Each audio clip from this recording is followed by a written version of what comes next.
Hello and welcome to Fire in the Belly. Today we have myself, Mighty Pete, and we're joined by the Jaclyn Gallo. So first of all, good afternoon to you. Good morning, good afternoon, good evening. We're across Atlantic, so welcome to the show. Thank you. Thank you for having me. Listen, it's an absolute pleasure to have you on. So Jaclyn is really, it's many things, and she is, well, I suppose, a speaker. She is a podcaster. She's an author, best-selling author, I believe I should say as well. And you do lots of courses. You are a very busy woman in general, really. I think that's fair to say, right? Yes, that is fair to say. So tell me, first of all, Jaclyn, what's your fire in your belly? What's your passion? I am passionate about helping women create lives they love. Well, why? Because I see majority of people, whether male or female, settling for a life that is good enough because they're afraid of disappointing themselves. They're afraid to go for something and not be able to hit it. And in particular with women, I think there's a lot of societal expectations, especially around being moms and what their role is. And I think a lot of women hold themselves back even more. And being a woman myself, I'm especially passionate about just seeing women rise because I think they're here to make the world a better place. So that's kind of where it comes from. Let's go slightly backwards into this. Why aren't they naturally rising?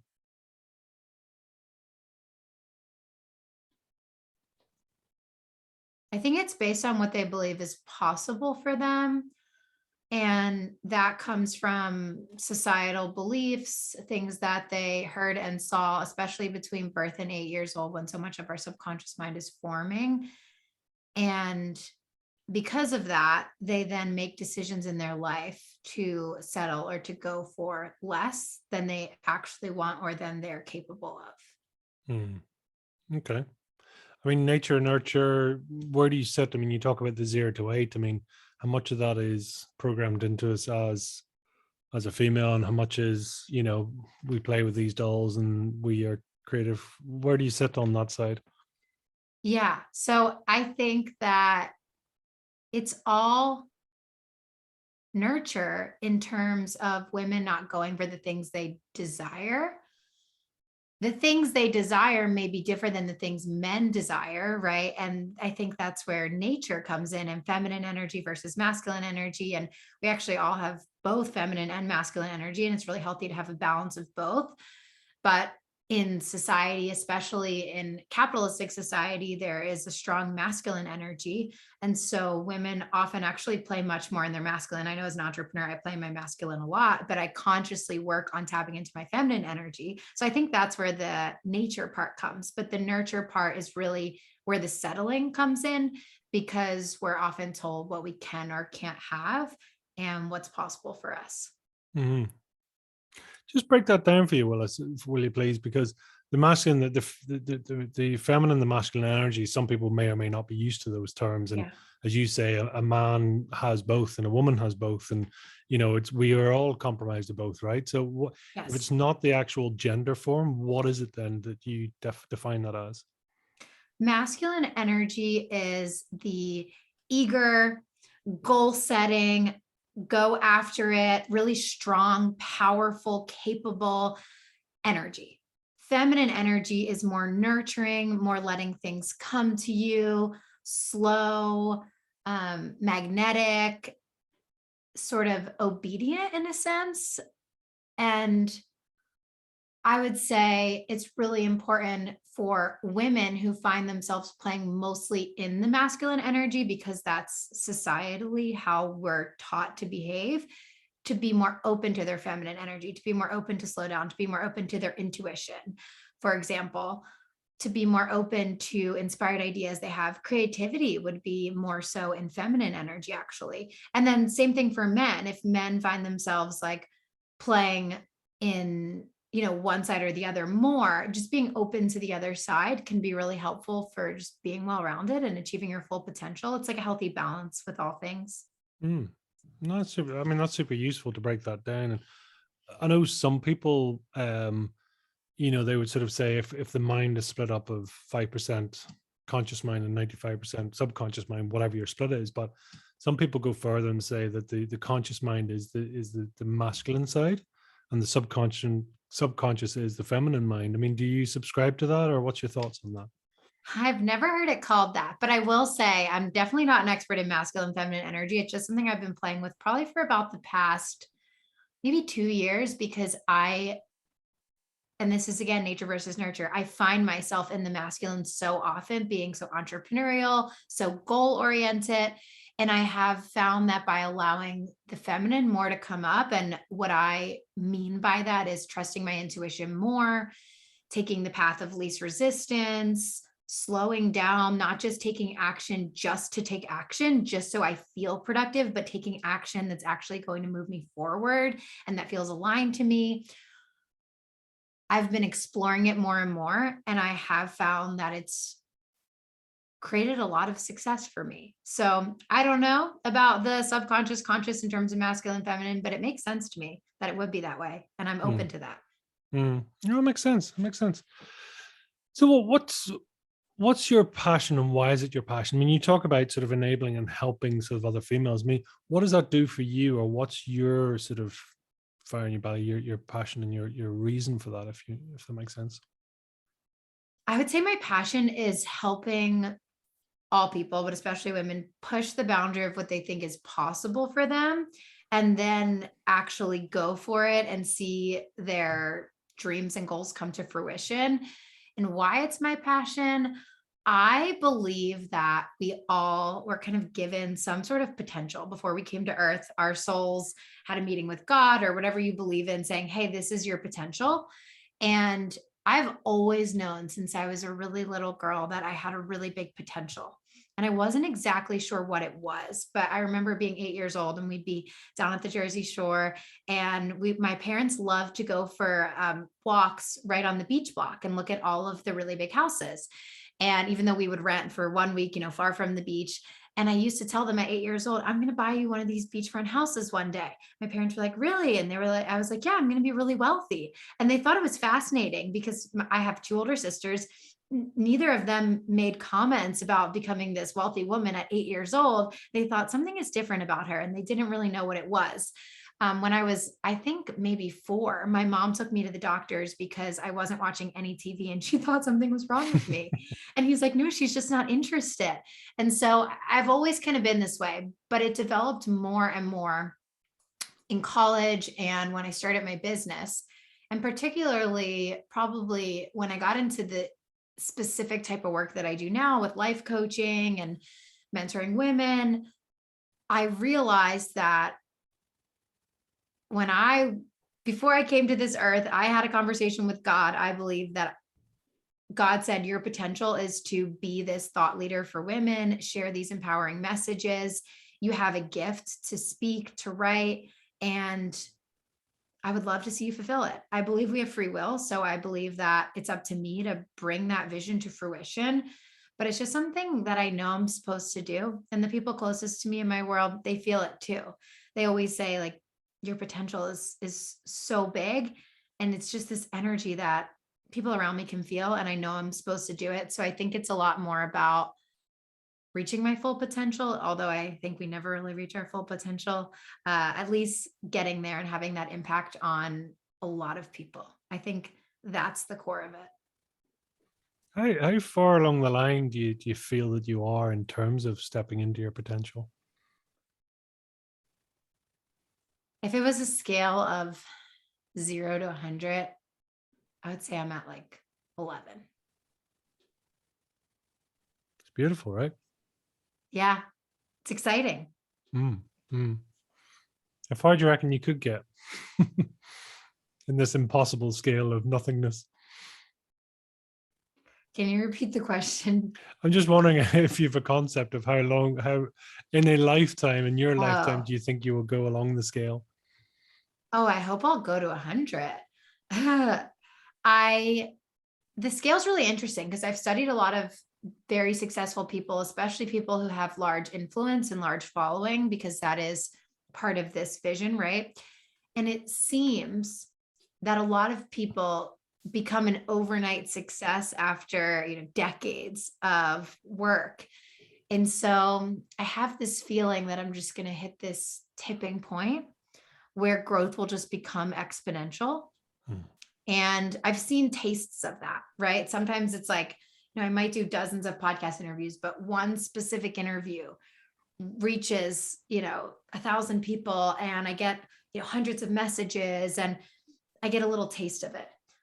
But I have a feeling that one day it's just going to start turning that curve of exponential growth. And I don't know when that day will be. I like to think it's going to be in 2022, speaking that into existence. But I think the really beautiful thing about a big vision for your life and big goals is this paradox of knowing that it's possible now, knowing that every day is filled with limitless possibilities and that there's possible miracles today, and also being so committed to your why and to your mission that you're willing to do it for another, 3 decades, that I would keep doing it at 90 years old, even if I still had the same exact size audience. So it's kind of that paradox that I play in, open to it being today and open to it being decades from now. I mean, we're really touching the law of attraction here, right? It's ask, believe, do, receive. Yeah. Yes, absolutely. And you mentioned there, obviously, manifestation. That seems to be something that's quite key for you. Yes. Huge part of my teaching and my beliefs. Has it always been that way, or is that something that's evolved? A little bit of both. I discovered law of attraction at 16 when my friend lent me The Secret. And I was naturally always a positive thinker. I know there's this concept in psychology, I don't know what it's called, but about how we're born with sort of like a set point of happiness. I feel like I was born with some sort of set point of positivity, even as a kid. Again, I think this was all divine plan, that I was designed to be this way. I was designed to have an outlook where my head was in the clouds, and people often thought, oh man, this girl's going to have a reality check. Whereas no, I was designed this way so that I could show you that you can put your head in the clouds too. And it's actually not that scary and nothing bad will happen. So a little bit of that, but it developed a lot deeper. My understanding developed really when I had my, what I would call rock bottom. So I started my business back in 2016, and it was nothing like what it looks like today. I tried to build a product that failed. Then I tried to make an app that failed 3 times. And at the end of 2018, I was very close to just giving up, letting go of this dream, and getting a regular job. And I decided to turn to personal development because nothing else had worked. And even if I did get a job, I thought, I'm going to feel really crappy, so I should probably try to make myself feel better. So I started reading a lot of different books and listening to podcasts and immersing myself in the world of personal development. And little by little, I became more and more fascinated with law of attraction and all of the universal laws of manifestation. And in the beginning, it was a lot of knowing the concepts and regurgitating them. I wanted to teach them to everyone, but not quite understanding them, not fully embodying them. And as time went on, through different lessons, through different challenges, I started to learn them on much deeper levels where I had to embody them to get the results I wanted. I wasn't just going to be able to have a surface level understanding and create the success I wanted. And I think it's a never ending journey. I'm constantly going deeper and deeper and deeper and deeper, but my audience is a few steps behind me. And so I'm able to show them things that really help me and create massive shifts for them. So that's kind of how it's evolved so far. Mm. It's a beautiful journey, right? And as you said, it is evolving all the time. It's not a red pill, blue pill situation. It's a lifestyle you're taking on, right? Absolutely. Tell me, just out of interest, you split the values or the actual emotions, if you like, of happiness and positivity. Can you explain that? What each means to you and why you split them? Yeah, good question. I think positivity is seeing the potential good in every situation. So, for example, a few weeks ago, my husband and I were heading to a wedding in Tennessee. We live in Pennsylvania, and our friend was getting married in Tennessee.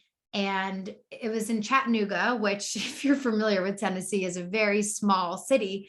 And they have an airport that only flies to a few other cities. So they don't fly from Philadelphia. So we had to do the whole connecting flight. So we connected in Atlanta, which is a big hub on the East Coast. And our connection was delayed overnight. So we're at the airport until 6 a.m. We fortunately decided to get a hotel room. And it was not a fun situation because we weren't really getting any sleep. It was delayed again, so that we didn't find out that it was delayed overnight until like 2 a.m. So by the time we got to the hotel room, we're getting like a few hours of sleep because then the flight leaves at 6 a.m. So we have to be back at the airport by, 4 or 5 to get through security, the whole thing. And my husband's a little grumpy about it. And here I am just like, it's okay. And I'm thinking to myself, I don't know in this moment why this is happening. I can't see it. I don't have the crystal ball. And I'm definitely not happy. I was frustrated. I wanted to rent a car. They had our luggage because they forced us to check our bags on the first flight, even though we didn't want to, because there wasn't enough overhead storage, the whole thing. I was angry. I was frustrated. We had to pay for the hotel room because all of these people were trying to get the free rooms. And I thought, I'm not waiting in that line. I need to get some sleep. So still hoping to get reimbursed for that. But the whole thing, I was definitely not happy. But in the moment, I was positive. I knew that there was something, whether I would ever see it or not, in that moment that was serving me. And sometimes we see it in the moment. Sometimes we see it later. Sometimes we never see it, but we can trust that maybe that plane was going to crash. That sounds horrible and scary, but we can trust that there was something there that served us. And in this situation, it just turned out that I realized it on Sunday of that weekend when we came home from the wedding, because Friday, when we were in the airport, delayed, I was really bored. And I decided to look for some documentaries to watch. And I found this documentary about happiness, ironically. It was called Happy. I believe it was on Amazon Prime. The image is like clouds, if you're trying to watch it, clouds with the word happy in the cover. And I watched it, and it was about happiness. And the creators went to different places all over the world and studied happiness, very wealthy people, very poor people, and found common themes around what created happiness. And it got me thinking subconsciously throughout the entire weekend of what creates my happiness. It was kind of this like dull thought in the background as I experienced the moments of the weekend, being at the wedding and getting on the flight home. And then on the flight home, all of a sudden, my brain just dumped out an entire outline for my third book. And it's about happiness and the journey to pursuing your goals and how they fit together. And then it hit me. If the plane was never delayed, I would have never watched that documentary, which would never have sparked this line of thinking, which would never have created now what's going to be my third book.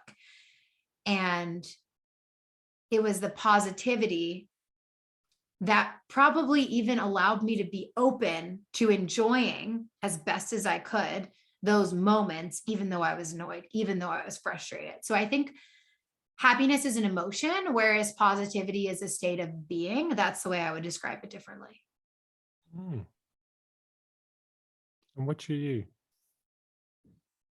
I'm happy a lot of the time, but not all the time. I feel human emotions, and emotions are good, right? Abraham Hicks teaches emotions as our guidance system. So I see emotions just as a way for me to process things I need to process, work through things I need to work through, and aim to be happy more of the time, but know that I'm not supposed to be happy all of the time. If I was, I probably wouldn't be going for these big goals and challenging myself, but I'm definitely positive.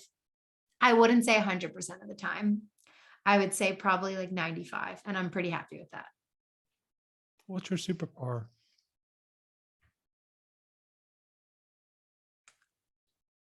I think my superpower is my ability to believe in unrealistic things that people think are just so crazy and wild and out there and could never happen and could never work out. And then they work out for me. But I'm not special or different. I just believed they could and took the steps to put myself in the situation to get there. I love the quote by Seneca, luck is where preparation meets opportunity. I have the preparation and believe in the opportunity, and I create my luck. And the cool thing is, sometimes you can't see it for yourself. Sometimes things feel out of reach, but when someone else can believe in you and can see them for you, it gives you just enough self-belief to put yourself out there to go for it. And that can create so much magic, because once you prove to yourself, oh my gosh, I did this thing that was so hard, that was so scary, that I thought would never work out for me, then you do it over and over and over again. So it's not really about me. I think it's about me putting that belief into others so that they can have that experience for themselves and prove to themselves that what society defines as realistic or possible, they don't need to necessarily live by.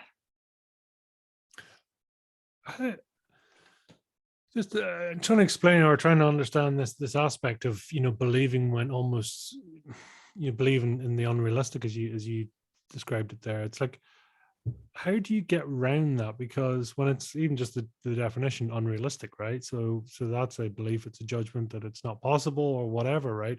Is it the challenge of what's possible, or the challenge of what could be done, or is it it's the creation to create something that's there, or is it, I suppose maybe the better question is, do you prefer to fix things or do you prefer to create things? Where's your natural power lie? Well, fixing feels like an icky energy to me. Like I have to fix, something's wrong. And I try to never behave out of an energy of fear. And that's what fixing feels like, whereas creating feels like an energy of love. So something I teach my clients is that it doesn't really matter the action you take, because one action for one person could be coming from love, but from another person could be coming from fear. So let's give the example of giving a really generous Christmas gift to a friend. One person could give this out of love because they're like, oh my gosh, this friend does so much for me and they're just going to love this gift and they can't wait to give it to them. But another person could give that same gift out of fear because they're like, if I don't give my friend a really nice gift, are they still going to like me? Are they going to think less of me? Are they going to judge me for maybe not having my finances all organized and able to afford this really nice gift? I should just give it to them just to get their attention or to keep their love, right? And so it's not about the action, it's about the energy behind it. And it doesn't serve us to take action out of that negative energy, because law of attraction, that's what we're going to attract back. So even when an action seems logically like it would be good, I don't let that determine my behavior. I let my behavior be determined by my energy behind it. So I just don't like the word fixing. So I probably would not say that I would fix. Sometimes there are problems, but I like to look for solutions. So even though it's the same thing, right, I would approach it from a solution energy because that feels light. And words don't really matter at the end of the day, because the word solutions could mean one thing to me and something to someone else. And I found that with coaching, I'll try to suggest words and people are like, no. Some people are super triggered by the word goal because they've had such bad experience. Then let's just not use that word, right? They just have this negative attachment with that word. So words don't necessarily matter, but I would say for me, it's about approaching it from an energy of creation. And that ability, what can you explain, or so maybe give some advice about how you guide people to look beyond? So it is a case of saying, rather than don't just your fixed beliefs of that's not possible, how do you guide to say to someone, listen, just believe, right? Just magic one belief, and that's fine, right? But that to bypass the conscious mind and to get that in, how do you help people to get over themselves in the nicest possible way? Yeah, you always have to start where you are. It's really difficult to climb from one vibration to a drastic jump in another, to go from one emotion that's really low to go to a higher positive emotion. It's much easier to take one step at a time. So I would often start with something like, what if it were possible? And they might ponder that. Like, what might that create for you? what would that look like? It's not saying it definitely is, right?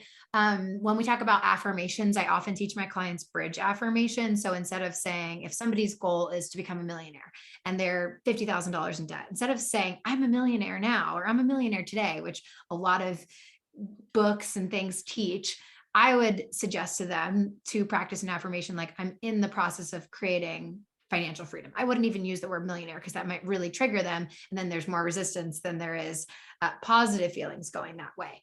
So I would start where they are. Another thing that really helps is to give our brains evidence. I call these evidence lists, and I actually create them in my phone so that they're on me at all times, because once you start looking for the evidence, what happens is your reticular activating system, so the filtering system of your brain, will start noticing more and more evidence. It's always been there, but you didn't see it. So for example, if your goal, going with the same example, is to become a millionaire, and maybe a belief that you're working on is that money flows into my life easily and effortlessly. And right now you feel like it's really hard. Money's always hard. You have to work really hard for money. And so you create this evidence list of money flowing easily. And then every time in your life, an example of money coming in easily, you write it on this list. So you're walking down the street and you see one penny and you pick it up and you're like, oh my gosh, that was so easy. I just walked down the street and this money was waiting for me. And people are like, oh, but it's just a penny. But that's the point, right? The point is to give your brain as much evidence as possible and start shifting that filter. It's like, imagine like if you're like straining pasta or something, and the holes are like really, really small, right? And so only the water can get through. That's what you see. You're seeing all water. And let's say you're looking for pasta. And let's say, just to go with this metaphor, just by picking up that penny, writing it down, all of a sudden the holes grow. And now pasta clumps are getting through. That's what you want. You were looking for the pasta the whole time, but the pasta was always there. It just wasn't getting through. So our brains have to filter because we come across so much information on a daily basis. We have 60 to 80,000 thoughts a day. It would be impossible. I always give the example of, imagine driving down a highway and every billboard, your brain screams out the advertisement. It would be super annoying, right? So we don't do that. Or gosh, scrolling through social media, your brain screams out everything it sees. We have to have a filter. So the more evidence you can give your brain, the better. So going back to that money example, then maybe a few weeks later, it's your birthday and you get a card in the mail with a check for $25. Great, write that on the list. Then maybe you randomly get a bonus at work. Then maybe your stock that you've invested in goes up drastically and you have some money there easily. You didn't have to do anything. It just went up, right? And little by little, you give your brain more and more evidence. And you start to believe that more and more and more and more. And eventually it just becomes who you are. And that's when it becomes a part of your identity. So you have to start small and you have to start where you are. And the more evidence you can give your brain of things that are possible, and maybe even like reflecting on your past is helpful. So when was there a time in my life where I did something that maybe other people would have thought wasn't possible? So maybe you can say like, I ran a 5K, even though I was 30 pounds overweight, and other people probably would have said before I started that training that no way she was going to do that, but I did it anyway, right? Or I graduated college, even though I had XYZ challenges in my life at the time, I made it through, right? So we can all usually find examples in our life of things we've accomplished that may have looked really difficult or it may have looked impossible at one time that we did. So giving your brain more evidence, all of those things help. That's beautiful. So I mean, it is all perspective, right? So perspective, comparing where you are to where you can be, could be, right? So that Absolutely. a lot of it's coming down to language. Is that fair enough? Is language and language and behavior? Yeah, because our thoughts create our feelings. And I think a lot of people get tripped up when they talk about changing their thoughts because so many of our thoughts are subconscious. So it's much easier to start with our words, right? We say our words out loud. We can write our words down in a journal. We can reread it if we're not conscious of what we wrote. Reread it and look for the words that are holding you back, right? Or the words that aren't serving you. And how can you start just speaking in a way that sets you up for what you want and that feels good to you? Start there and you'll notice that your thoughts will naturally change with it. And it makes it a lot easier to change the way you think. What are some of your favorite words then? Capable, powerful, possible, temporary. Hmm. It's a bit of a curveball. Those are the ones that come to mind. Why temporary? So I'm a big advocate for building resilience. And sometimes in life, we're going to face ups and downs. And one of the things that really helps me in difficult times is knowing that this is temporary and I can get through anything for X time. So this happens both in, I don't know the word, active challenges, self-created challenges, and real challenges. So for example, exercise. So if I'm doing a really tough workout, so I like to do Soul Cycle, and they have these like pushes where you have to like push the pace to go faster than the pace of the song.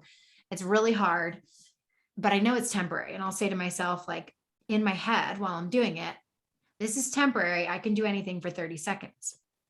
So then in real life, when let's just say 1 month, my business makes significantly less revenue than it typically does.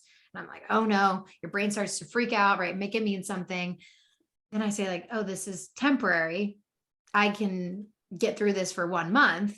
I can get through anything for 1 month, right? And then I just move on. And the next month I create what I want to create and I don't let it hold me back. But most people stay stuck. They stay in that place of, I don't have the results I want. And then they focus on that. And then what they create is more of that.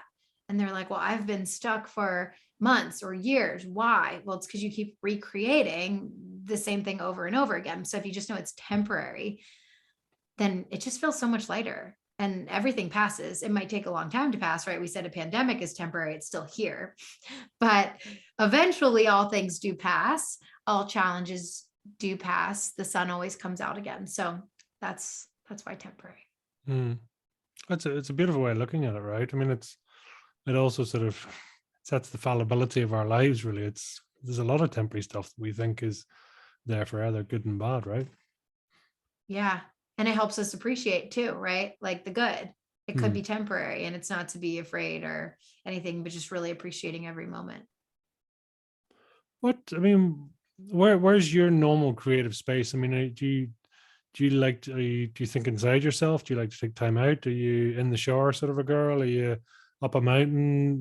What's your thing? Or some people I know like to jump on stage and that's when they hit their flow, right? I mean, what does it for you?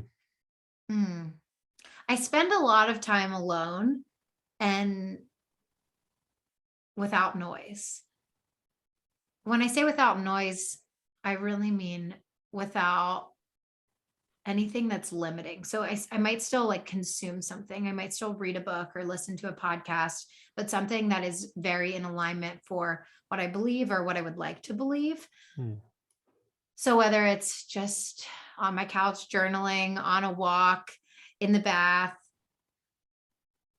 at a workout class, it doesn't really matter where it is, but I think that as creators, we need to take time without noise so that we can tap into our best ideas.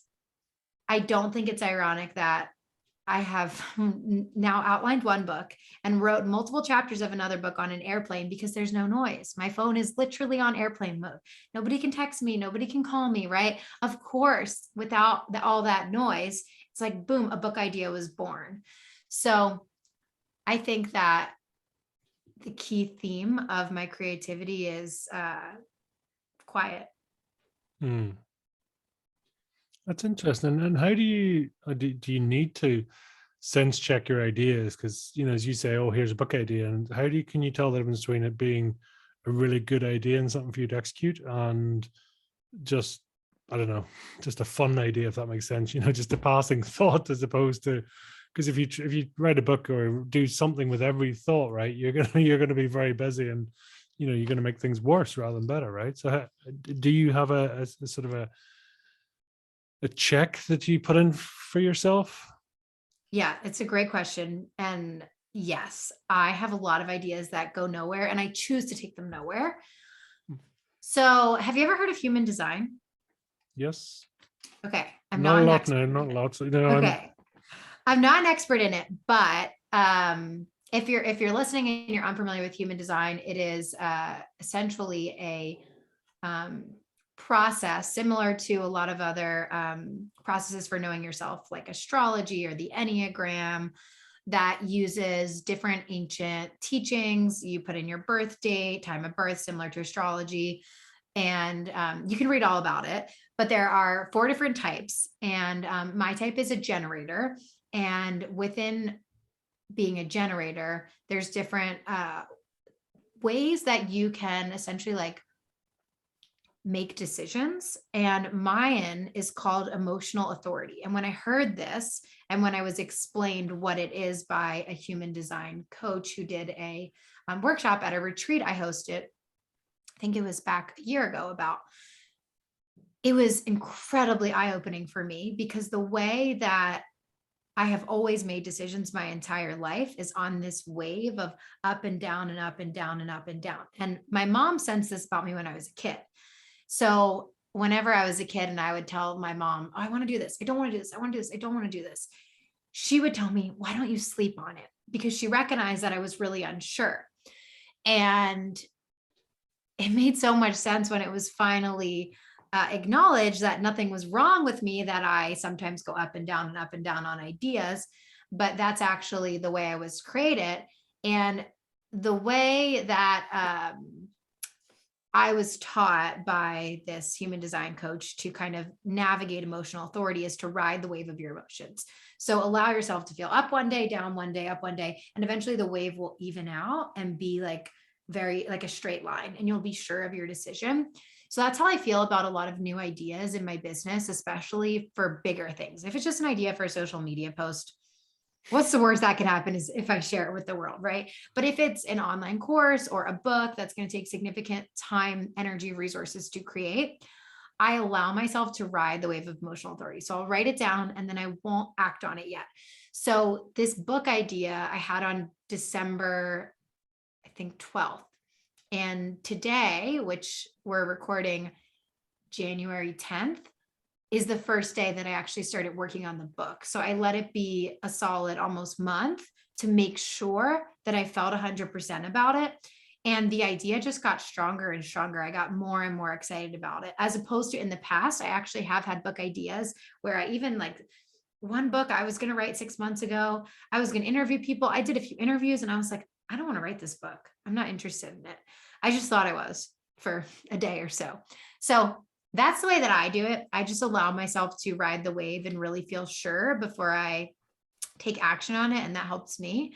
So I would encourage you, if you're listening, to look at your human design and see if there's anything you might be able to find about the way you make decisions. Mm.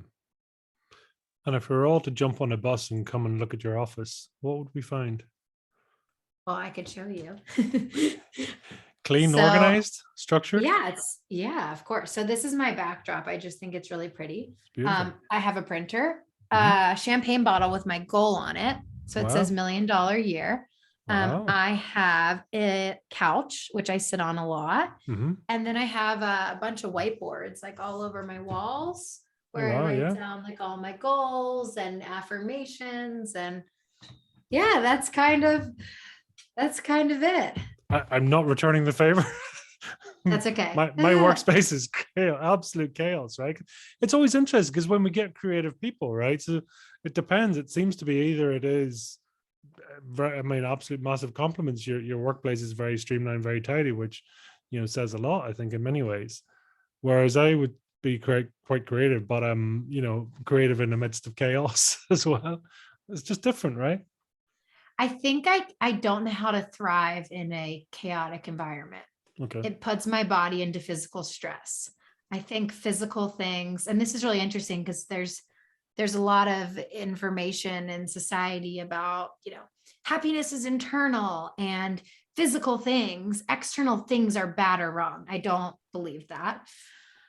And this is proof that, if the physical things in my space weren't pretty, weren't organized, weren't colorful, I wouldn't feel as centered and excited to work. So that's just how I thrive. But I think everyone is different. And I think the most important thing is getting to know yourself and how you thrive. What is your learning style then? You talked about there, sort of immersing yourself in, learning sort of personal development and really sort of looking at the habits and podcasts and things. Is that your style? If you're taking on something new or learning a new skill or whatever, what would your traits be? I think repetition. And I think this is how our brains work in general. I mean, I remember I was really good at school. And in high school, I had this midterm for my AP US history class. And I had like 300 terms of, different people in United States history. And our teacher told us the terms. So I wrote them on index cards, I memorized them, and I got 100 on the midterm. And majority of our class failed the midterm. So my teacher called me in and was like, I'm just really confused. Like, most of the class failed. I'm just curious, like, what you did, like where the disconnect is. Like, did I not teach this material, whatever? And I'm like, well, I'm confused how the class failed. You told us exactly what was going to be on it. So I just memorized it. And something clicked for me that day, because I realized that you don't have to be the smartest person. You don't have to have the highest IQ. And I've never even taken an IQ test. I don't know what my IQ is, but I know that I don't have a photographic memory. And I know that whenever I was in school, there were always kids that seemed to be smarter than me. They could study less and get a better grade. But it didn't matter to me, because if I was willing to immerse myself in the material, I would learn it.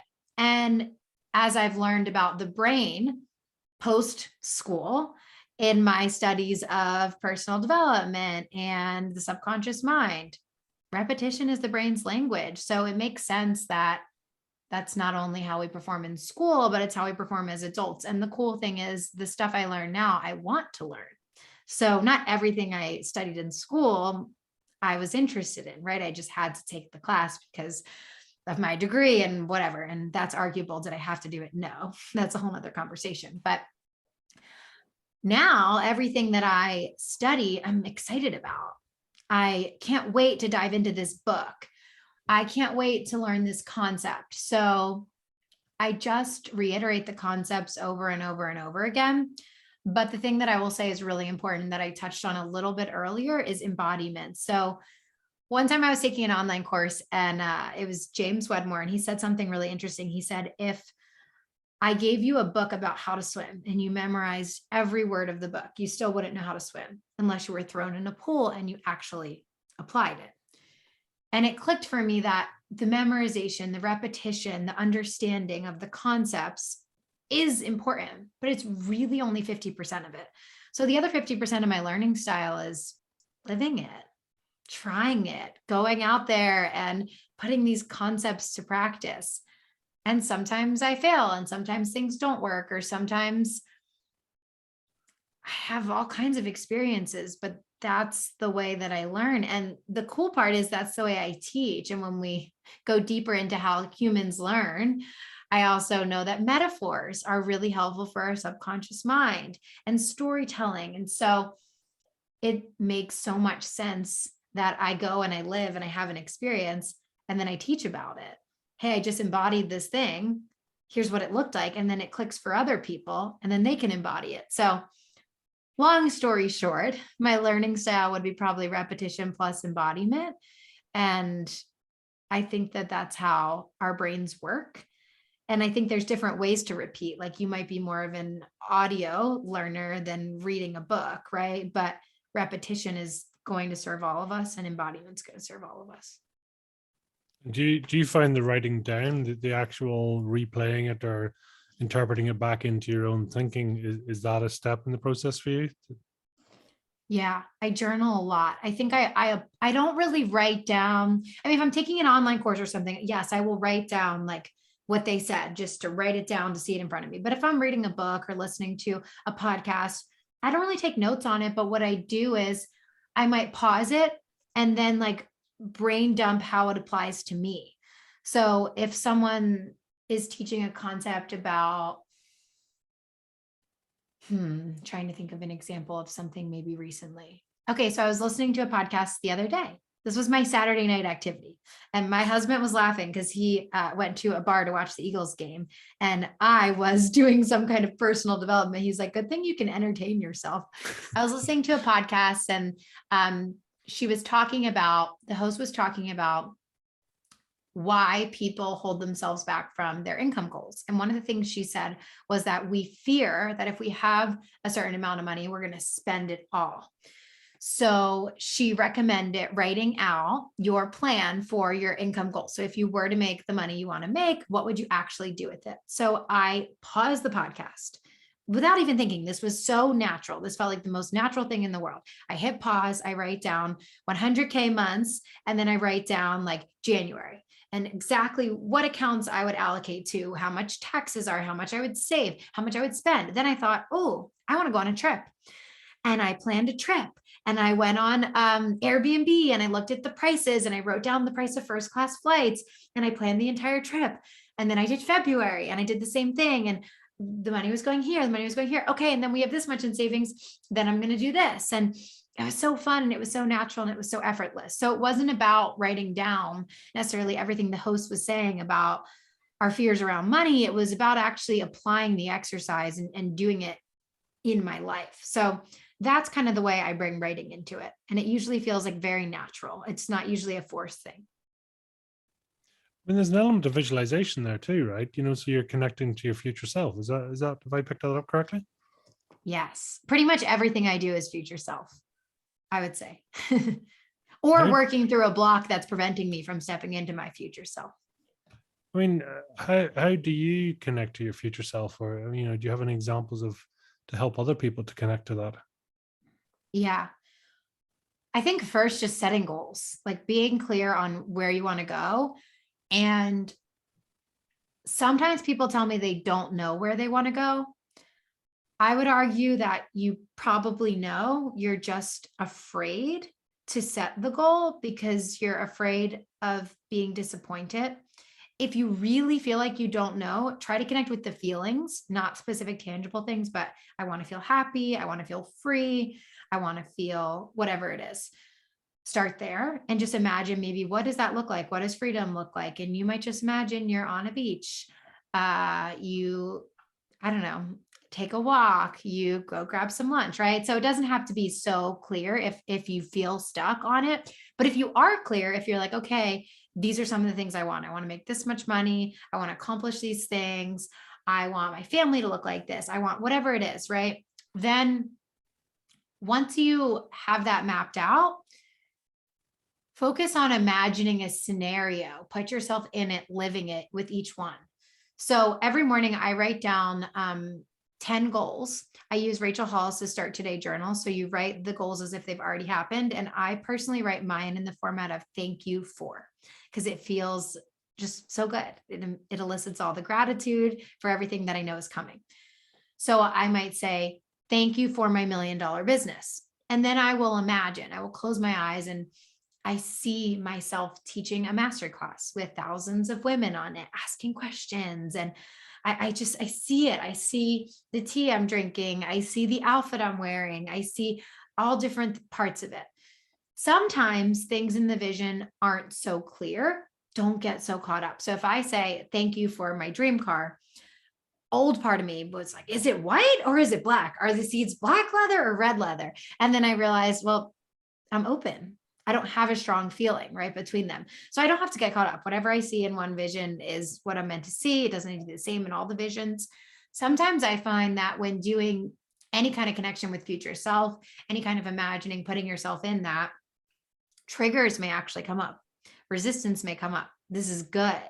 This is showing you where you need to do your work. So the other night when I was doing the exercise with writing out my 100K months, I thought, am I really going to spend that much on a flight? And even though in my visualization, I had made $100,000 in the month, I was so concerned about spending, $1,600 on a first class flight.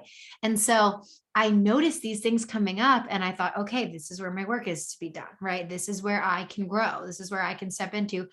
Is that what I desire? Yes. Does that feel in alignment for me? Yes. And just kind of breathe through it, allow it, release it. So that's something that you may notice as well.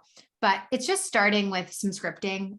Everyone is different. So this is where we talk about the learning style. Some people, writing is going to help. Some people, closing their eyes and imagining is going to help. Some people say they can't close their eyes and imagine and they can't write. Maybe you can speak out loud about what it is. So sometimes I do this on date night with my husband. We will actually have dinner and we will just talk the whole time about like all the stuff we're going to create. Like, oh my gosh, we're going to buy this business and here's what we're going to do with it. And it's going to be so fun. And so just being with someone else who we can kind of like talk about it, bounce ideas. We do it for our home, right? We're going to build this addition. We're going to do that. We're going to put a walk-in closet, right? It's so fun. We're so excited. We're in the energy the entire time of the future. And we believe it's possible for us, right? So you might need to bounce it off someone else, or maybe you bounce it off yourself. Maybe you just record a voice recording in your phone just with yourself, of yourself talking about what you want, because talking is easier than writing, right? So there's lots of ways you can do it. There's no right way. It's really about how can you get yourself in the energy of the things you want and like imagine they're happening or get excited about them or plan for them. Mm. I love that. That's sort of almost taking the dream and putting it into physical reality, right? So then we can, or physical imaginary reality, so we can see how that's actually going to feel for us. Yeah. Yeah, and then that's what creates the manifestation. Yeah.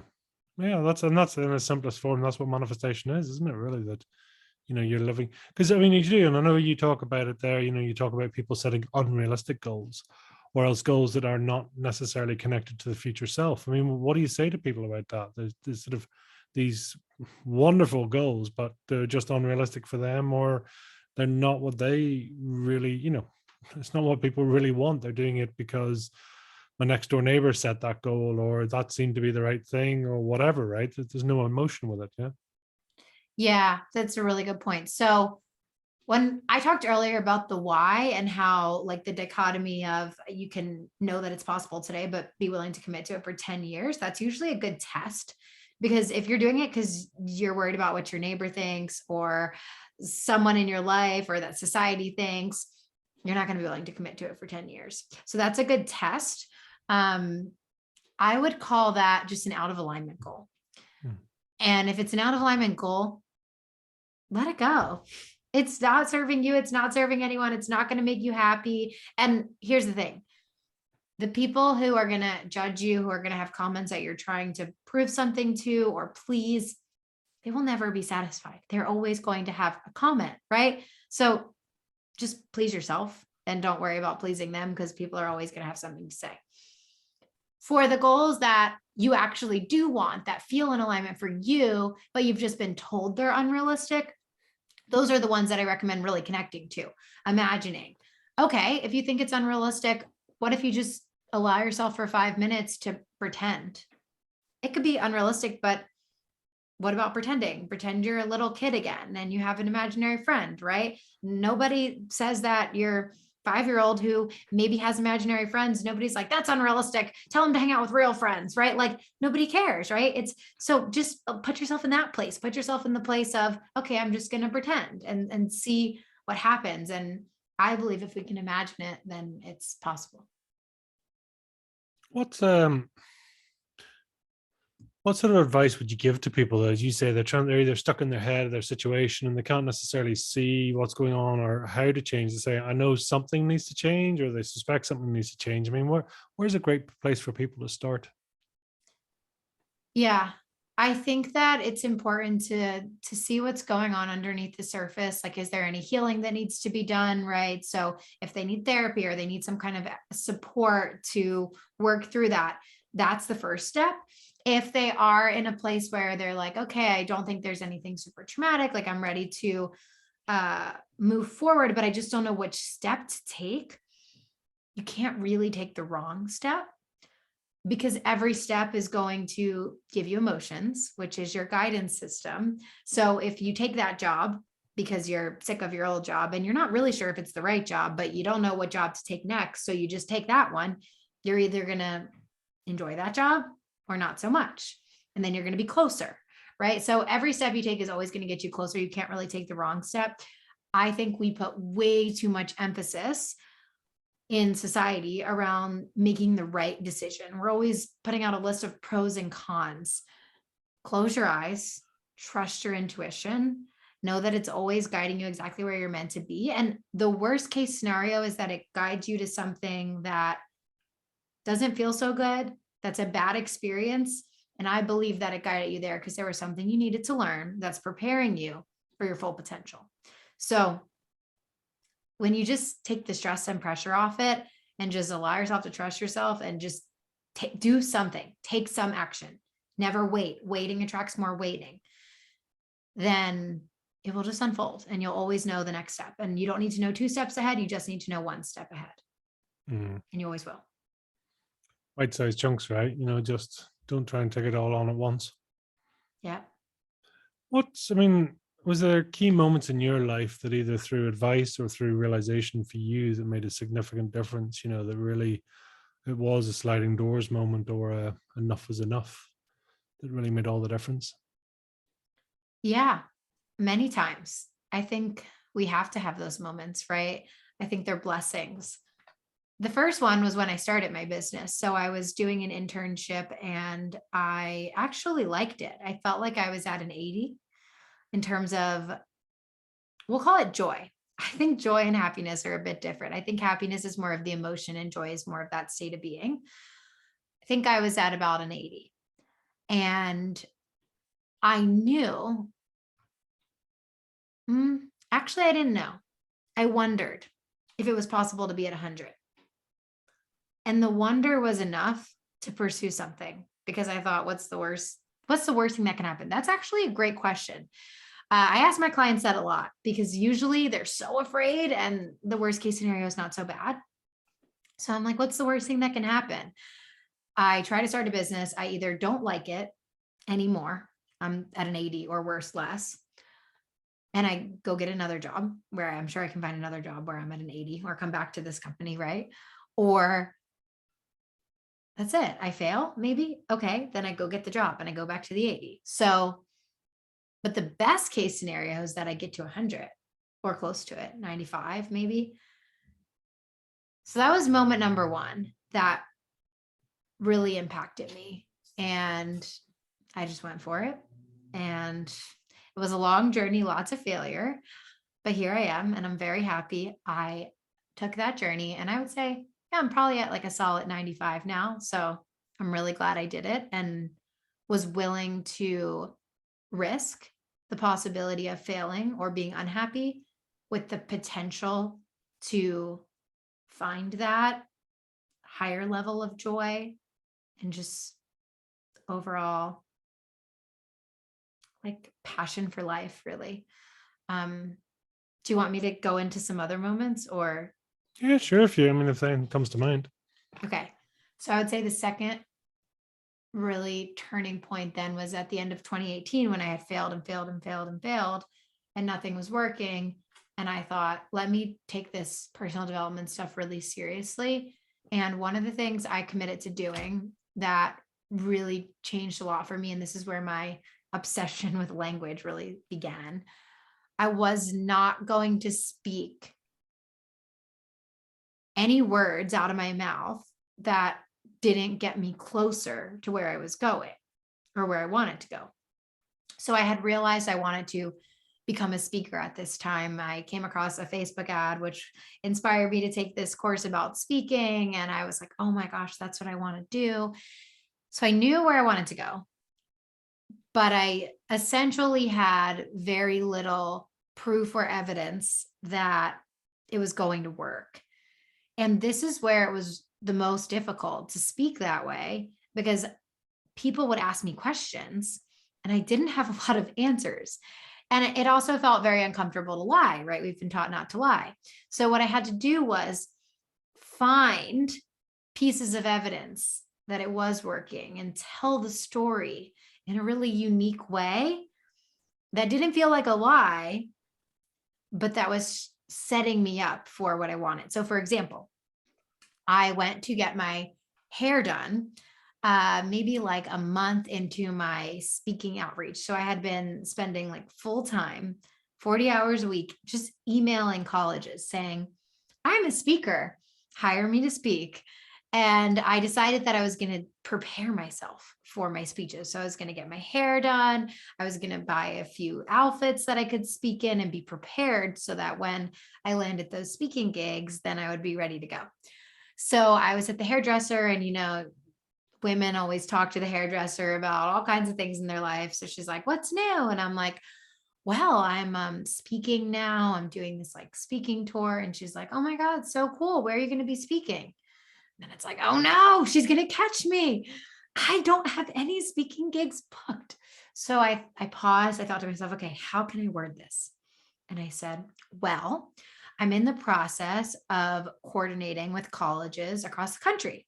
So I will probably speak on the West Coast, on the East Coast, in the Midwest, in the South, basically all over the country. And I felt so good saying that because it was true. I was in the process. Now, what did the process mean? It meant I started the conversation. They didn't necessarily respond yet. I didn't really have any real conversations yet. It was a one-sided conversation, but I had started it. Therefore, I was in the process. And it felt so good to say that. And she was just like, that's awesome. I'm so excited for you. Make sure you like post pictures when you do all this stuff. And I was like, I will.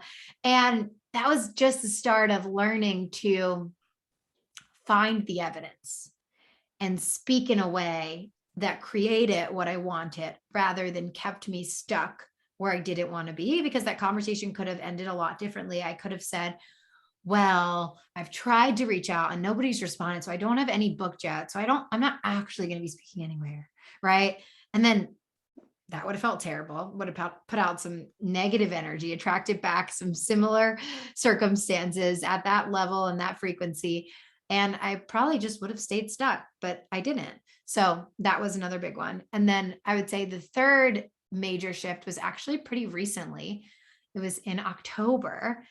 And all of a sudden, it was this weird thing in my business where I kept trying things that didn't work. And it was odd to me because I've had a good bit of success. So to have things not work, I'm like, what the heck is going on? And I'm very in touch with my spiritual side, obviously. So I'm like, okay, I think there's something here. And it was actually a moment of pity, honestly. I remember feeling like a victim. I'm like, why is everything going wrong? I had just got married. So I'm like, I just got married. We just had our honeymoon, like all this stuff. Yet, like, it's like one part of my life is going so well. And then another part, like, what the heck? And I remember feeling like a victim. And then it occurred to me that the reason that none of this was working is because I was trying to follow everyone else's way.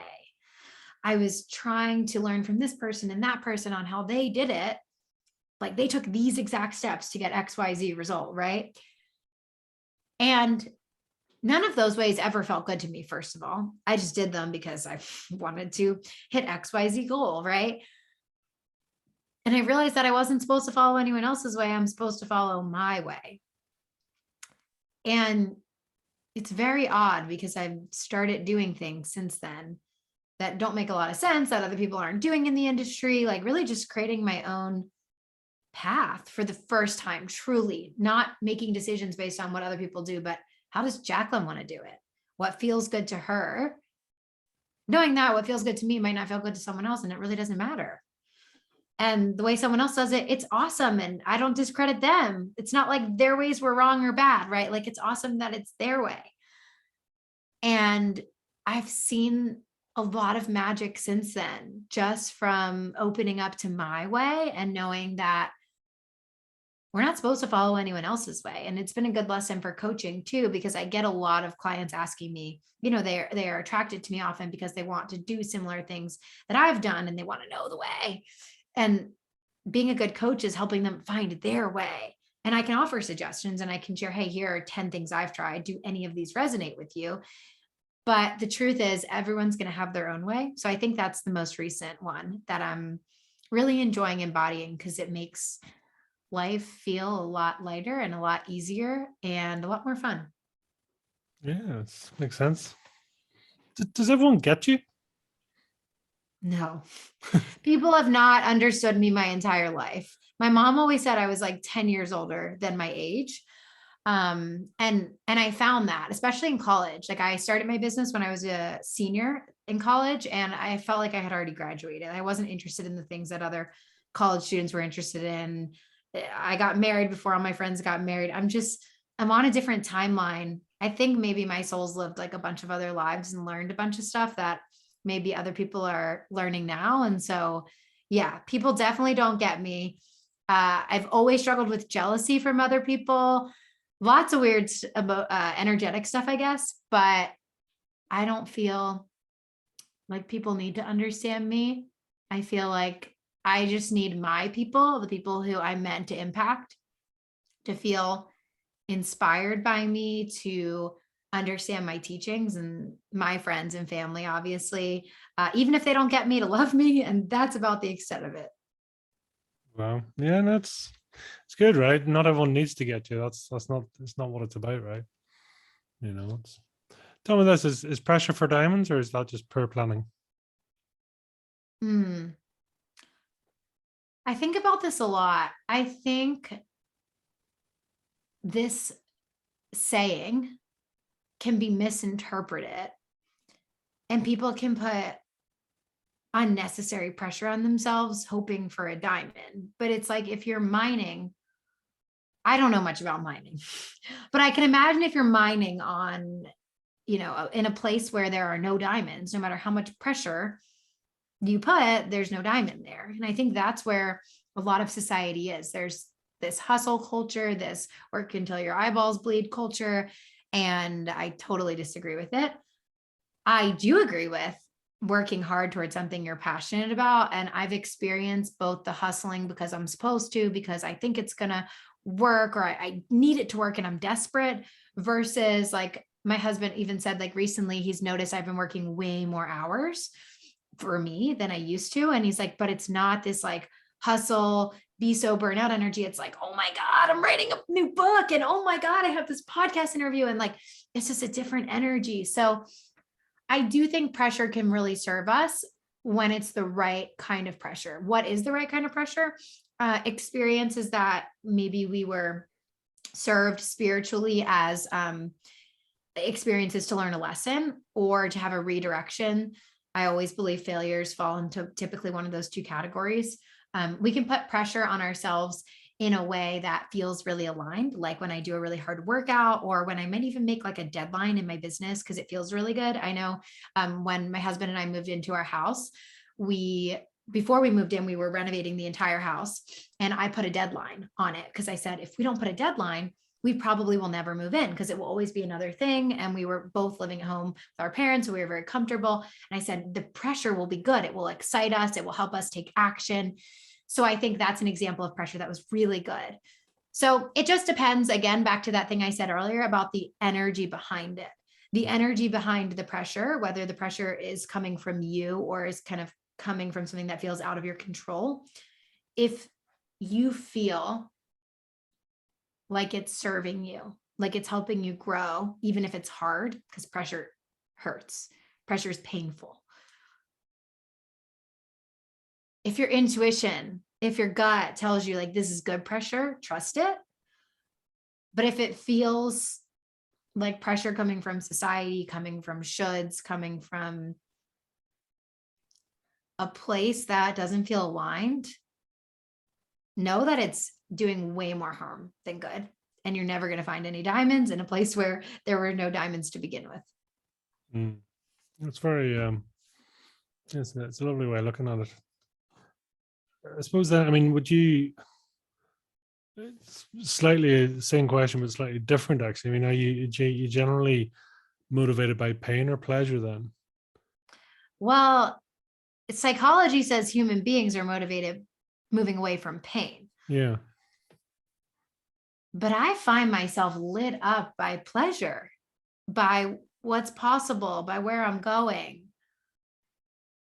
But So then I find that really interesting. your niche and your clients comes across as there's a pain there, right? So that the pain of what they're trying to get over, right? So this is what I'm sort of wondering. It's where does it lie for you? Yeah. Well, I do believe in psychology, and I do believe that humans are definitely motivated to move away from pain. I think that we can use pleasure as a motivator, knowing that when we strip down to our ego, to the hardest times, we're naturally going to want to move away from pain more than we're going to want to move towards pleasure. So pleasure can definitely be a part of the equation. It makes us feel good. And when we feel good, it creates all the good energy and makes us more magnetic. But I think knowing how humans behave on a very just base level is important and helpful in understanding like our patterns and decisions and behaviors. And I think Hmm. I'm just human. So I'm Yeah. just like everyone else at the end of the day. How do you pick yourself up out of a if you're having a bad day or a flunk? I mean, what's your behavior? What's your pattern? Yeah. So first, I always say, like, what's the next step? Like, I don't try to have it all figured out, especially if it's like a failure or something that really feels like it went wrong. One step at a time, that same concept as earlier. I also know that because it's really difficult for a human to go from a really negative emotion to a really positive emotion, I try to meet myself where I am and climb that emotional guidance scale and essentially go from like the terrible negative emotions to less terrible negative emotions. And we can use words, but again, what disappointment means to me might mean something different to you, right? But if I Hmm. feel like total despair, like I'm a victim, and then I can go from that to feeling just disappointed, that feels like a win for me. I feel a little bit lighter. And then if I can go from feeling disappointed to feeling neutral, like I've made peace with what's happened, made peace with how I'm feeling. Sometimes there's nothing happened. I just, for some, I mean, subconsciously, there's probably something going on, but consciously, I'm like, I don't know, just not feeling so good today. I'm not feeling it. That's okay. If I can just make peace with, okay, this is how I'm feeling. It's okay. That's huge. And then once I get there, I might be able to get to like hope. So maybe a little bit of like, well, but what if this thing can work out? Or what if I spend my day doing this? And then I can just slowly climb into like those higher level emotions. And it can be a process of, you know, I guess it could be a process of a few minutes. And sometimes it is if I meditate and just close my eyes and breathe a lot. But usually it might be a process of a few hours. And in the past, it used to be days and even weeks. So I think something as I've become more emotionally intelligent, I've been able to shrink the process down and climb that scale faster, both by just feeling and allowing the emotions and also through action, like also saying, okay, well, what would feel good to me right now and what feels like the path of least resistance. And, you know, as humans, we try to fight ourselves a lot. Like there's so many shoulds. Even I just think about my day yesterday. I woke up and I had a plan for what I was going to do. It's Sunday, so I got to get stuff done. And on my agenda, we're to put away our Christmas decorations and write thank yous from our wedding. And I didn't feel like doing either of those things. I was like, I do not feel like doing these things. I went, I worked out, and then I'm like, you know, all I really want to do is read my book. And so I'm like, okay, that's okay. And I just allow it. And, you know, there's all these feelings that come up inside of you, right? Like your inner voice, man, it can be pretty mean. It's like, my husband's going to judge me for not doing the things I said I was going to do. Is he going to put the Christmas decorations downstairs, even though I said I was going to do it and then be mad that I didn't do it? Or, you know, am I just not going to do it at all? Are the Christmas decorations going to sit out for the entire month? Right. Like all these crazy, just unrealistic thoughts. And I just allowed them, just like, oh, those things aren't true. I've heard it before to just like imagine your thoughts like clouds floating by. It's like, okay, those things aren't true. I see you, but they're not true. And I'm just going to like trust my flow. So I read my book. Then I decided to take some of an online course that I was interested in. I did that. Then I took a shower. Then we had dinner. Now it's like probably honestly 7:30 in the evening. And I'm like, oh, you know, I really feel like putting the Christmas decorations away. And I didn't know I was going to feel that way.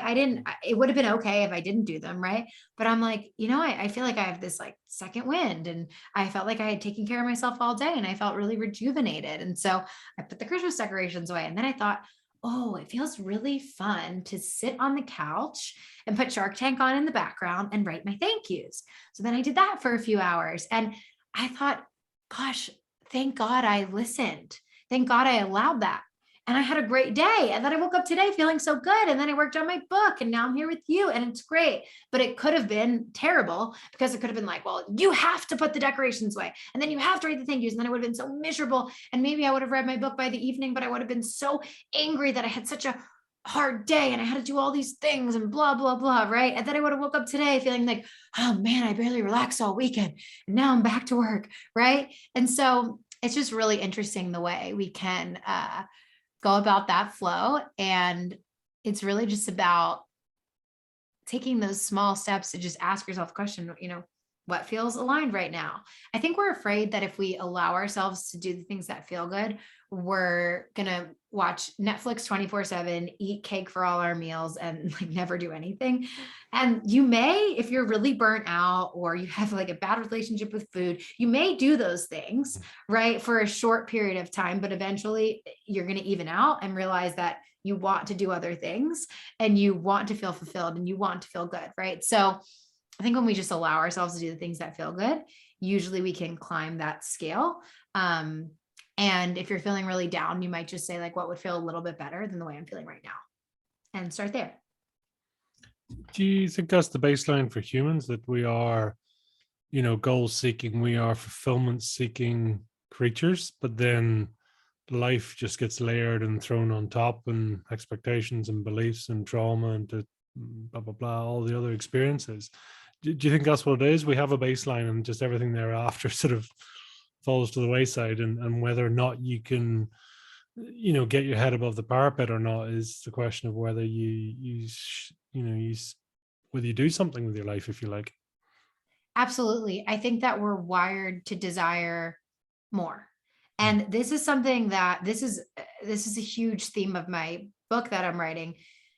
We're taught in society that it's like bad to want more, that you should be happy now. And the way to be happy now is to not want more. But that's backwards because we've been designed to desire more. And every time we get to a certain level, we expand again and there's more, right? And it doesn't have to be more of the same thing. So like someone might get to a level where they're not interested in more wealth, but maybe they're interested in like making a garden in their backyard and growing all their own vegetables. And then once they do that, they're really interested in learning another language, or, we always are wired to have goals and go for things in life. And when we just allow ourselves to go for the goals, and we do it in a way where we heal all of those things you mentioned, then I believe that that's what creates our happiest, most fulfilled state. But it takes a lot of healing, and a lot of people are on that scale on a lower level where if they're stuck in despair, how are they ever going to have hope or go for a goal, right? So it does take climbing out of that one step at a time and having tools and resources to do that. I think it's a very valid point, because this expression I particularly love is, for some people their voids are their values. So as you say that, if they're particularly burnt out or whatever, then, or their goal is money, for example, and quite often it's because they didn't have any when they were growing up. Yeah. But then they achieve their goal and it means nothing. Yeah. And in fact, if anything, they go into self-sabotage because they're not used to having it. So they're used to always wanting it. That's the affirmation. That's the manifestation. I want more money. And it's like when they get it, they're like, no, I'm not used to this. I need to go back to wanting more money. Yeah. Right. So I suppose the takeaway of what I'm trying to get to here is it's okay if your goals change, or it's okay if things, your house garden or a hobby changes. It's okay too, right? Because that's part of the process. Yeah. And I don't think that's talked about enough either. I think gosh, in the United States, you have to like pick your major when you're, 18 years old, and that's what you're supposed to do for the rest of your life. And I just think, what the heck?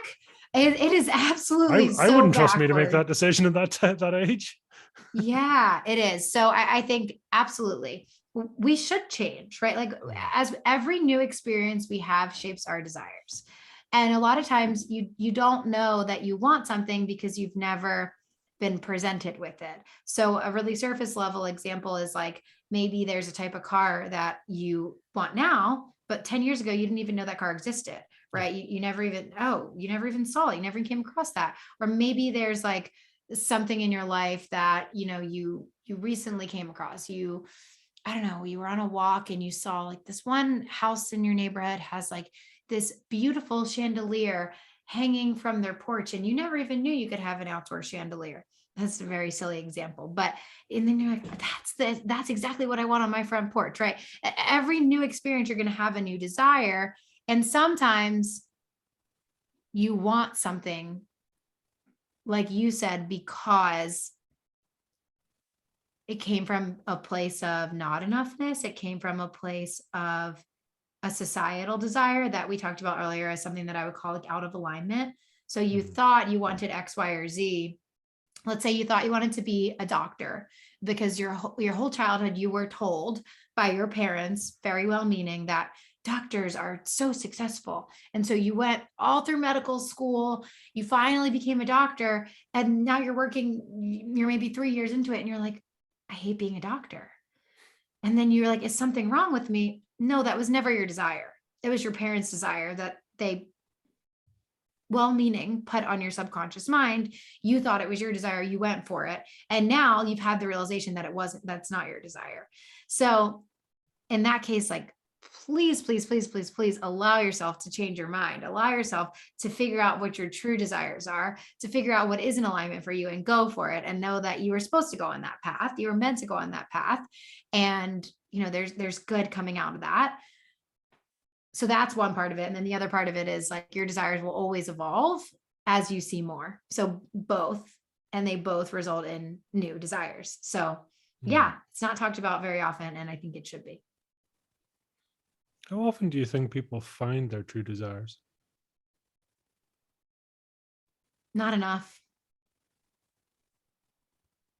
I think majority of people are living a life that is just getting by, is just doing something that is fulfilling enough, or even worse, just pays the bills because they have to. And that's, they feel, I've had this conversation with my dad many times, because as someone who did whatever horrible, stressful jobs when I was growing up, because he had to pay the bills, because he had to support our family, and he would do whatever it took. And that is the biggest act of selflessness for our family. And I'm so grateful. And I also believe that it doesn't have to be that way. It's hard to, though, isn't it? People are going to take that statement and trying to convert that into a new way of thinking. And you can just start where you are. I'll use my dad as the example. So my dad hated his job. My whole childhood that I can remember, I never remember my dad having a job that he loved or smiled about. And particularly the years that are really clear in my memory of like middle school, high school, he had a job that he absolutely hated. He worked 12-hour days.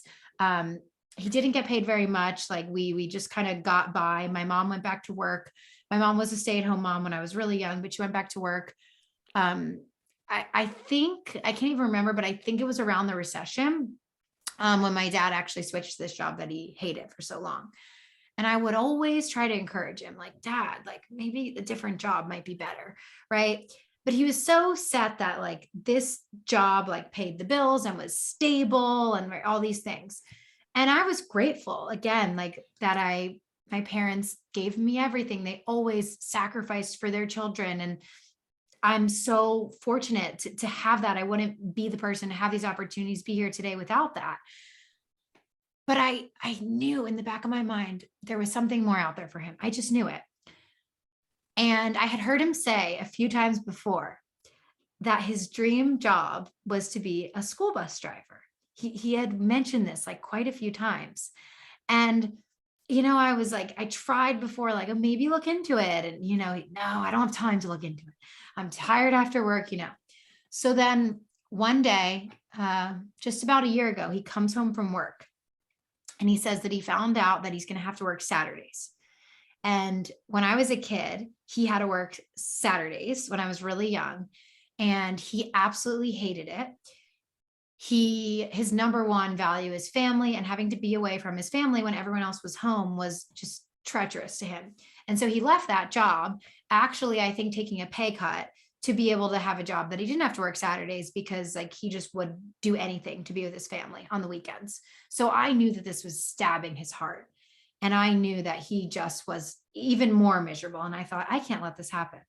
So I start researching the school bus driver jobs, and I find this opportunity for him that, of course, is way less hours. It's actually part-time. Yet even in the part-time hours, he makes more money than his full-time job. He gets a pension. He gets all these really great benefits. Whereas before he had this huge deductible. I mean, it's not even comparable. So I send him the job and he's like, oh, okay, I'll apply. And I mean, I took him through meditations on like what he wanted. I mean, I really got him behind this. He actually took a leap of faith, which I can't even believe this happened, where he left his old job before he had heard if he was going to get this new job. But he figured, I'll just retire.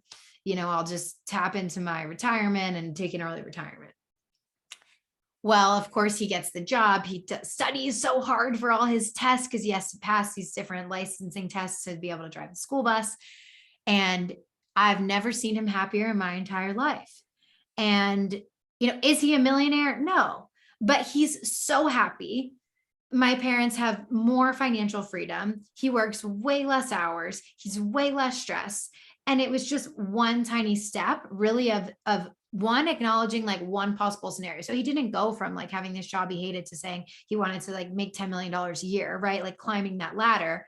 But I believe there's more for him and I'm not done with him. But he took that one step of, okay, what's possible for me? And also this is an example of having people in your life who believe in more, which I said earlier about my role for other people. I do believe, and I can't do that for everyone, but one-on-one, but I do believe that we can all surround ourselves with people who believe in us and who believe there's more possible for us and are going to help us, show us the way when we can't see it ourselves. And he took that one step by putting himself out there, by taking that leap of faith, which I think was really a spiritual act of, I believe this is possible for me. And of course it worked out. It was always going to work out. It was always leading up to this. And I also think the example of the 6-day-a-week thing, the Saturdays, that was the universe intervening because it had tried so many times to get him to move and he wouldn't move. So the universe is like, finally, this is going to be something I know will make him move. So I think that's an example for people who maybe are listening and relate to my dad. I think that story might help them. Do we have to break down to break through? I don't like that necessarily, because I think sometimes we can self-create chaos because we believe that it has to be chaotic to create new, wonderful, magical things. But I believe there's always magic in the breakdown. And if and when it comes, you can welcome it, know that there's something in it for you, but you don't need to create problems that aren't there, because we tend to do that a lot too. Oh yeah, I'm a classic arsonist firefighter. Set the fire and it's like, yeah, and then come in my, sort of firefighting gear and put the fire. And it's like, aren't I brilliant? It's like, oh no, but you started the fire. It's like, it's not the point. I put the fire out, right? Yeah. 100%. Yeah. What I mean, you talked about your father's values. What's your values? I value the feeling of expansion more, going against sort of what people believe is the way it has to be. So an example of this value, when I was planning my wedding, every single person that I spoke with, and I am not exaggerating, that whether it be I'm on a podcast interview, it's a friend, just these well-meaning people. And they would ask about my wedding. How's wedding planning going? The next thing they would always say is, must be stressful. And that drove me wild because I thought, why? Why does it have to be stressful? Right? Because there's some belief in society that planning a wedding is stressful. Mm. And I decided that while there might be curveballs and there might be circumstances that are difficult, especially planning a wedding during a pandemic when we had to postpone our wedding. Yes, there were lots of curveballs, but I decided that I was going to remain calm, cool, and collected. And I was going to be the person that proved this belief wrong. And I really value like creating your own story for your life through expansion, which is often leaving behind stories of how people say it is supposed to be or has to be. So that's one of my top values. I definitely value family and friends. It's always been super important to me, and how I spend a lot of my time. I definitely value freedom. I value the ability to be creative and not be stuck in some kind of prison. And I think I've created that with my business, and even in the decisions I make within my business, I think about that. How can I create this flexibility and freedom? And I value the advancement of human beings. I value doing good for others in whatever way inspires you personally. For me, the value within my business is obviously sharing this content and knowledge. And outside of my business, I really value like random acts of kindness. So like I love like leaving a really big tip at a restaurant, or doing something really unexpected for like a family member, something really generous, something really kind, something really meaningful ways. And for strangers, like whatever ways that just, if it feels good, then I value it. If it's doing good for society and just making the world a better place. So those would be the top values, I would say, in my life. Well, what's the nicest thing someone could say about you? I think the nicest thing that I've been told by my clients, which means so much, is that I don't have any judgment. And I don't believe that like it needs to be a certain way. So, I mean, I have clients who live like very different lives than me, who make decisions that are very different than the decisions that I would make. And I just welcome it. I'm open. I don't approach any conversation with judgment. I approach it with love. And I think that in today's world, especially with social media and cancel culture and all these things, I think judgment is everywhere. And to be able to, no, I'm not perfect, but I really pride myself on not judging others and really being open to the belief that everyone is doing the best they can with the belief system they have. And maybe something that works for someone else wouldn't necessarily work for me, but who am I to judge it? So that's probably the nicest thing. What are you great at and what are you terrible at? I'm great at speaking and delivering a message through words. I am terrible at details. One time when we first bought our house, I pulled up to the driveway and my husband said, "Do you notice anything?" I said, "No." He said, "We had the two biggest trees in our yard cut down." I did not notice. Yeah, semantics. I love it. Isn't it funny how create quite often it's one or other, right? The creative, depending on your, different models, but creative people quite often work well with detailed people because it's just the different parts of the jigsaw, right? Absolutely. And that's why we have teams and we don't have to do things on our own. Absolutely. What's a bit of a guilty pleasure for you, Jaclyn? Guilty pleasure. Well, I don't like that word already because it's like Take the guilt indulging then. in something that makes you feel guilty. Guilt-free guilty pleasure. Put it that way. Okay. Candy. I like Wine and once in a crisps while are, having some nice candy on like some not chocolate, like sugary candy, like Sour Patch Kids or something while we're watching a movie. it's amazing how often wine, sweets, crisps, chocolates, whatever, always come up there.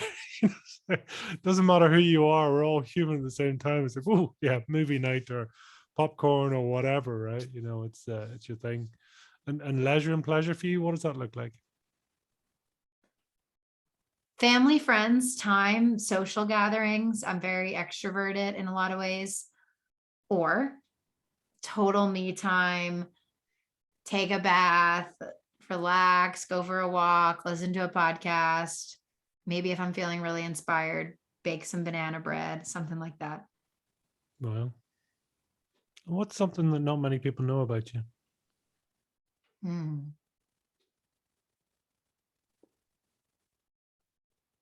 don't know. I share a lot of my life publicly on the internet, so I have to think about this one a bit.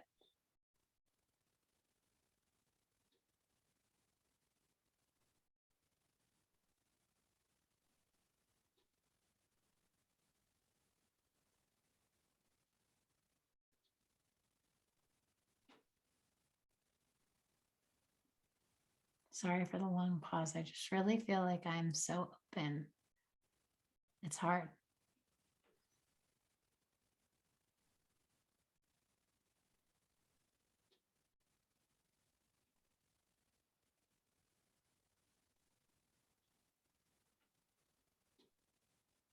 You really are open. That's great. I don't know. I don't know. I mean, like dumb things. Like I could say, like I had a goldfish when I was a kid, and it was my only pet, and I had him for 10 years because my dad's allergic to all animal furs, and I really want to get a puppy. But Richie and I decided that we're gonna wait till we have kids because we want to be able to travel a bit without having to, But that's not very good one. It's not very deep. I don't know. I feel like. Well, what sort of puppies are going to be, and what's its name going to be? Oh, well, I want a French bulldog, but Richie wants a golden doodle, which I do like golden doodles. He says he's allergic, but I'm like, are you? I've never seen you sneeze around a dog. He's like, we can only get a golden doodle because I'm allergic to all other types. We'll get you a lifetime supply of antihistamines or something to suck it up. The dog's coming Yeah. whether you want to or not. Yeah. Have you ever seen the Target like logo? It's like a little dog with a spot on its eye. I think its name is Spot. I'm like, I want the Target dog. I want Spot. Oh, no pressure. Oh, I love it. I love it. So tell me, I mean, what for you then, if you were to try and describe your fire in the belly in one or two words, what would they be?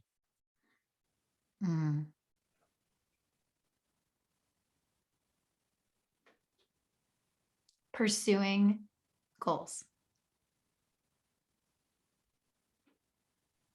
Is pursuing not a chase word? Is not a, I don't know, I'm curious. Is it the pursuing? I don't know, it's interesting. What do you mean? No, I mean, when we pursue something, I just, when we future state it, it's, I don't know, just curious. Yeah. So I think the pursuit is the thing because there will always be another thing. So if the pursuit doesn't light you up, then you'll never be lit up. And then you'll be stuck on the hedonic treadmill where your happiness is always in the next goal. But if you can love the pursuit, and the pursuit is the thing that sparks you or creates that fire, then you'll have fire all the time and be really happy. Lovely. I like it. So tell us, where can people find out more about you, track you down, hunt you down, stalk you, buy your book, follow you, listen to your podcasts?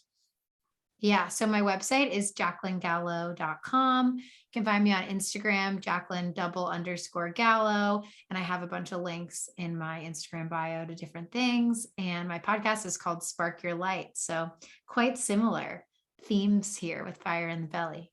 Love it. And what's with your podcast? I mean, who are you reaching out to? What's your purpose there? Yeah, I have a lot of solo episodes where I just talk about manifestation and achieving your goals. And I occasionally have guests, just like different experts in different areas that maybe I'm not as familiar with, or who have a unique take on anything related to creating a life you love, really. Hmm. Well, and if there's a final message you'd like to leave with our guests this evening, or our listeners, what would you like to say? I would like to say whatever is on your heart right now after listening, whatever you're lit up about, whatever you are excited about, know that it's possible for you and have the courage to take the first step. Well, beautiful. Jaclyn, it's been an absolute pleasure to have you on. Thank you so much for your sharing and for your fun and your answers. And yeah, look forward to your promotion from goldfish to dog. You know, all these beautiful things that are going to happen. So listen, genuinely thank you for coming on. Until the next time. Thank you so much for having me. You're very welcome. Thank you.